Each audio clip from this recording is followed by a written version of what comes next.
Hey guys, welcome back. In this video, I'm going to show you how to edit HTML on Wix. Let's get started. So to do that, you can actually just head over and click on Add Elements. And then for this one, let's head over and click on Embed Code. And we have here the embed for HTML. So let's try to add this to our website. Then we just head over and drag this right here and click on this Add Site. Now, once you have added this to our website, we can see that we have add option to code or add option to put in a website address. So in here, let's put in here the add to code. And in here, you should be able to edit this and enter the code that you have on your HTML. So for example, you can just put in some code like this and click on update right here.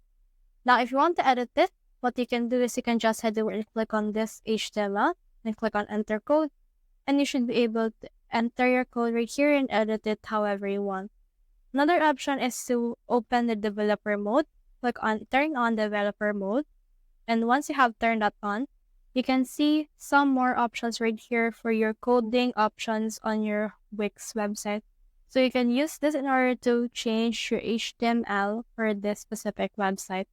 So that's the whole process. If you have found this video helpful, simply leave a like below or subscribe because it helps me reach more people. See you soon.